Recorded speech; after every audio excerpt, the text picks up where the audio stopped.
លោកជា Fight Cat Wong លោកពិតជាមានអំណាចមន្ត្រីធំមែនលោកចង់យករបស់ដែលសំបីតែជ្រូកក៏មិនស៊ីទាំងនេះមកបដូរយកសិទ្ធិសម្ញ្ញៈនិងការលុបជង្គង់សំខ្លាំងណាស់ឈុតនេះស័ក្តិសមសម្រាប់ស្លៀកគេងណាស់ត្រជាក់ស្រួលអូ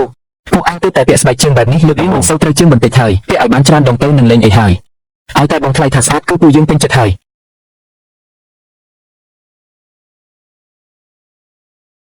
បងស្រីហាំគេហកនេះ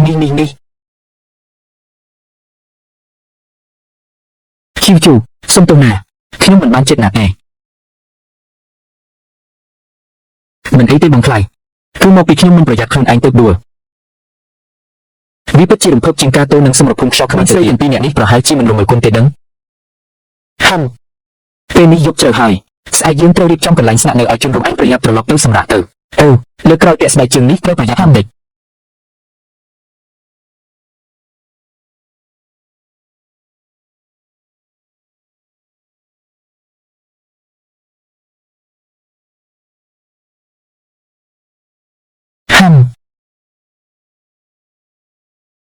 បងស្រីទី4បងស្រីទី5ហេតុអ្វីបានជាចន្លោះពួកបងស្លាប់ម្ល៉េះថែមទាំងមុខក្រហមទៀតអាហាប្រហែលជាមិនមែនឈឺទេដឹងអត់ទេគ្រាន់តែអាកាសធាតុក្តៅបន្តិចក្តៅត្រជាក់ស្រួលតើហេតុអ្វីខ្ញុំមានអារម្មណ៍ថាមិនក្តៅបងស្រីទី4មុខបងក្រហមណាស់ប្រហែលជាមិនមែនត្រូវខ្យល់ត្រជាក់ទេដឹងពិតមែនហើយថ្ងៃនេះអាកាសធាតុត្រជាក់ស្រួលណាស់បងស្រីទី4មិនអីទេមែនទេមិនអីទេខ្ញុំមិនអីទេអាយ៉ាគឺមកពីការរំខានការពីយប់មិញទាំងអស់គឺបន្ទោបងថ្លៃទាំងអស់និយាយទៅបងស្រីទី4បងស្រីទី5មិនយប់ជ្រៅណាស់ទៅហើយខ្ញុំមានសម្លេងចម្លែកចេញពីក្នុងបន្ទប់ពួកឯងប្រាប់មកត្រង់មកតើការពីយប់មិញពេលនោះពួកឯងកំពុងធ្វើអី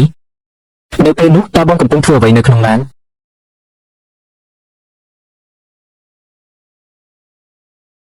អូយថ្ងៃនេះអាកាសធាតុល្អណាស់បន្តិចទៀតខ្ញុំនឹងទៅមើលស្ថានភាពនៅ Jalton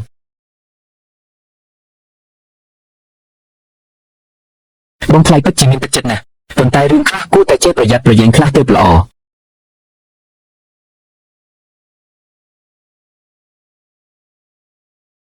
ត្រូវហើយពួកយើងគឺជាគ្រួសារតែមួយខ្ញុំគួរតែចាត់ទុកគ្រប់យ៉ាងរបស់ពួកអ្នកជាអាទិភាពបងស្រីទី2ទី3ទី4ទី5និងបងថ្លៃតើបងកំពុងនិយាយលាក់លៀមអីហ្នឹងខ្ញុំស្ដាប់មិនយល់សោះតើវាពាក់ព័ន្ធនឹងសម្លៀកបំពាក់កាលពីយប់មិញមែនទេខ្ញុំចូលគេងលឿនមិនទាន់បានសាកល្បងស្លៀកផងអូយរឿងមនុស្សធំក្មេងកុំចង់ដឹងអីប្រញាប់ញ៉ាំបាយទៅចាស់បងថ្លៃអរគុណបងសម្រាប់រឿងយប់មិញប្រសិនបើគ្មានបងជួយទុកខ្ញុំទេខ្ញុំប្រហែលជាដួលបាត់ហើយអាហាហារឿងតូចតែទេឲ្យតែអ្នកទាំងអស់គ្នាមិនអីគឺល្អហើយមែនហើយស្បែកជើងកែងនិងស្រោមជើងខ្មៅដែលខ្ញុំឲ្យបន្ទាប់ពីពួកអ្នកចេញទៅតើនៅរក្សាទុកវាទេ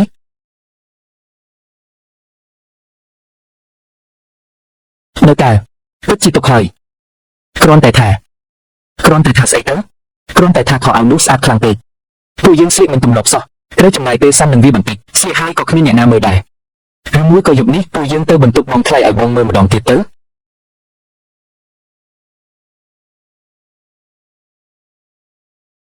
រឿងនេះពួកអ្នកស្លៀកមើលខ្លួនឯងទៅបានហើយ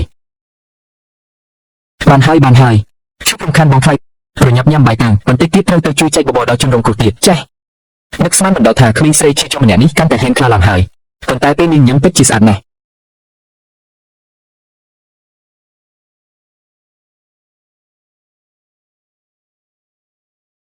មកគ្រប់គ្នាតម្រង់ជួរឲ្យស្រួលបួនកុំរុញគ្នាអូយ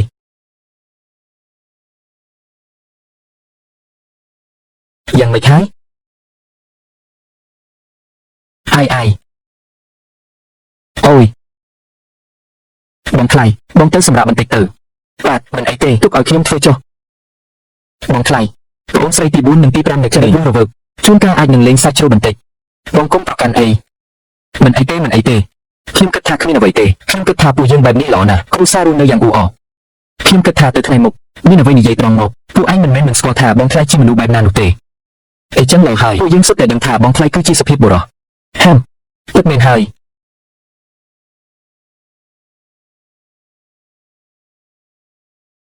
ai ôi បងស្រីទី2បងមើលចុះបងស្រីទី4និងទី5ថ្ងៃនេះហាក់ដូចជាសប្បាយចិត្តខ្លាំងណាស់ប្រហែលជាដោយសារពួកគាត់មានអារម្មណ៍ថាមានទីពឹងហើយលោកម្ចាស់អ្នកមានកូនមិនល្អហើយមានកងទ័ពយ៉ាងច្រើនមកដល់ក្រៅក្រុងហើយអ្នកដឹកនាំគឺជាលោកចាហ្វៃខេតវងពួកគេបានបិទច្រកទ្វារក្រុងហើយទាំងដាក់ឆ្នាំងដែកដ៏ធំមួយនៅក្រៅទ្វារក្រុងទៀតផងនិយាយថាដើម្បីចែកបបរហឹមចែកបបរនោះមិនមែនជារឿងល្អទេរឿងនេះមិនសាមញ្ញតើវាជារឿងល្អមែនទេរឿងនេះវាមិនសាមញ្ញបែបនេះទេកាលពីមុនយ៉ាវីធ្លាប់និយាយថាក្នុងបង្អែកពីក្រោយគឺចាហ្វៃខេតវងនេះមែនទេក្នុងសម័យកាលបច្ចុប្បន្ននេះសង្គ្រាមកំពុងកើតឡើងចាហ្វៃខេតវងត្រូវរើជាមួយពួកក្នុងខ្យល់ខ្មៅនិងបំពេញច្បាប់តើពួកគេអាចមានចិត្តល្អមកសង្គ្រោះក្រុមហន្តរាយបែបនេះបានយ៉ាងដូចម្តេចនេះប្រកាសជាមានអ្វីមិនធម្មតានៅពីក្រោយបងស្រីឆាន់ឡាននិយាយត្រូវហើយចាហ្វៃខេតវងនេះគាត់ពិតជាមិនមែនជាមនុស្សល្អទេគាត់បានបិទប្រកាសថាបើចង់ហូបបបរត្រូវលុបជង្គង់ស្បោះប្រដីភាពចំពោះលោកចាហ្វៃខេតគាត់ថែមទាំងឲ្យជនរងគ្រោះបញ្ជូនខ្លួនអ្នកទៅឲ្យគាត់ទៀតផងដោយចោទថាអ្នកចេះមិនអាគមផ្លូវមិនសាច់ដែលធ្លាក់ពីលើមេឃគ្រប់គ្នាធ្លាប់ទទួលបានគុណូបការ៉ាពីអ្នកធម្មតាគឺពួកគេមិនព្រមឡើយប៉ុន្តែមានមនុស្សខ្លះព្រោះតែមិនព្រមតាមបញ្ជាគាត់ត្រូវបានសម្លាប់បាត់ទៅហើយតើអ្នកថាម៉េចបងថ្លៃតើយើងគួរធ្វើដូចម្តេចចាហ្វៃខេតវងប្រកាសជាមកគិតបញ្ជាជាមួយបងនិយាយយ៉ាងច្បាស់ថាក្នុងបង្អែកគឺចាហ្វៃខេតវងនេះឯងបងបានកំចាត់ពួកក្នុងខ្យល់ប្រកាសជាមកគិតបញ្ជាជាមួយបងមិនខានរីសមិនអាចតាមជាមួយមន្ត្រីមួយទេពេលដែលគេមិនទាន់រកឃើញយើងពួកយើងប្រញាប់រត់ទៅមិនបានទេបើពួកយើងរត់បាត់មន្ត្រីអាមីឲ្យម្នាក់នោះច្បាស់ជាមិនលើកលែងឲ្យជនរងគ្រោះនៅទីនេះឡើយចុះឥឡូវត្រូវធ្វើដូចម្តេចទៅមិនអីទេតបមកយកដេដាំមកបានចំពេលល្អណាស់ខ្ញុំកំពុងតែរកឱកាសមកគិតបញ្ជីជាមួយវាឲ្យដឹងស្ខ្មៅតែម្ដងហើយហងយ៉ាវជេហើយអ្នកដែលពួកយើងអាចទុកចិត្តបានខ្លួនឲ្យរួចរាល់មើលបាទលោកគ្រូ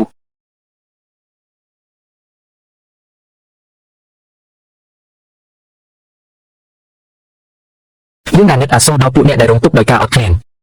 ទើបមកចែកអាហារដើម្បីសង្គ្រោះជីវិតប៉ុន្តែត្រូវដឹងពីព្រះមហាករុណាធិគុណពួកអ្នកត្រូវមានចិត្តដឹងគុណគ្រាន់តែលុបជង្គង់ស្បប្រដីភាពចំពោះយើងហើយចាប់ចងគិនហៅដែលជាគ្រូអាគមនិតនោះប្រគល់មកឲ្យយើងនោះនឹងទទួលបានបបរដើម្បីរស់ជីវិត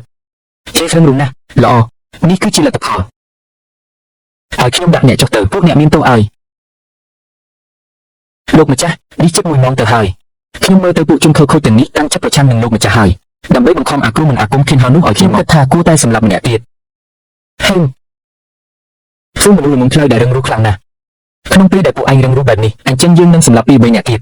យើងចង់ដឹងណាស់ថាគិនហៅនោះមានសមត្ថភាពដល់កម្រិតណាចុះដៃទៅចុះភ្លាម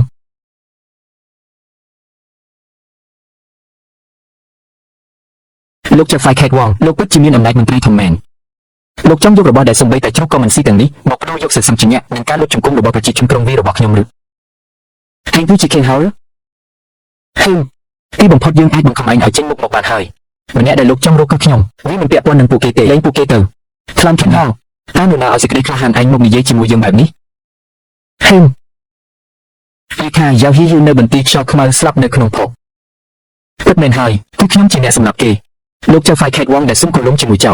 លោកមិនមែនចង់សងសឹកឲ្យយ៉ាវហ៊ីទេដឹងនឹងសងសឹកឲ្យបន្ទីខ្យល់ខ្មៅមែនទេហៅឯងជប់និយាយពាក្យភូតភររបស់ព្រះមហាជននៅទីនេះថាឯងទេដែលជាបាក់ពួករបស់យ៉ាវហ៊ីបន្ទាប់ពីយ៉ាវហ៊ីស្លាប់ទៅឯងបានកំចាត់បន្ទីខ្យល់ខ្មៅចោលហើយយកទ្រព្យសម្បត្តិដែលគេប្លន់បានទាំងអស់មកធ្វើជាកម្មសិទ្ធិផ្ទាល់ខ្លួនយើងមកទីនេះតាមបញ្ជាថ្នាក់លើដើម្បីមកសង្គ្រោះជនរងគ្រោះជាតិឱកាសនេះចាប់ខ្លួនអាគ្រូមិនអាគមក្បត់ជាតិដូចជាឯងតើឯងចេះដឹងខុសត្រូវចុះប្រកួតទ្រព្យសម្បត្តិមកយើងអាចពិចារណារសាស្ត្របែងឲ្យនៅពេញលេញបើចេះដឹងខុសត្រូវចុះប្រកួតទ្រព្យសម្បត្តិមកយើងអាចពិចារណារសាស្ត្របែងឲ្យនៅពេញលេញអូអញ្ចឹងមែនទេសូមលោកប្រមូលផ្ដុំមនុស្សមកចុះឲ្យខ្ញុំដាក់អ្នកចុះទៅពួកអ្នកមានទោសឲ្យលោកម្ចាស់នេះជិត1ម៉ោងទៅហើយខ្ញុំមើលទៅពួកជនខិលខូចទាំងនេះតាំងចិត្តប្រឆាំងនឹងលោកម្ចាស់ហើយដើម្បីបង្ខំអាគ្រូមិនអាគមគិនហៅនោះឲ្យខ្ញុំគិតថាគួរតែសម្លាប់ម្នាក់ទៀតហើយខ្ញុំមនុស្សល្ងងខ្លៅដែលរឹងរូសខ្លាំងណាស់ក្នុងពេលដែលពួកឯងរឹងរូសបែបនេះអញ្ចឹងយើងនឹងសម្លាប់ពី3នាក់ទៀតយើងចង់ដឹងណាស់ថាគិនហៅនោះមានសមត្ថភាពដល់កម្រិតណាចុះដៃទៅឈប់ភ្លាម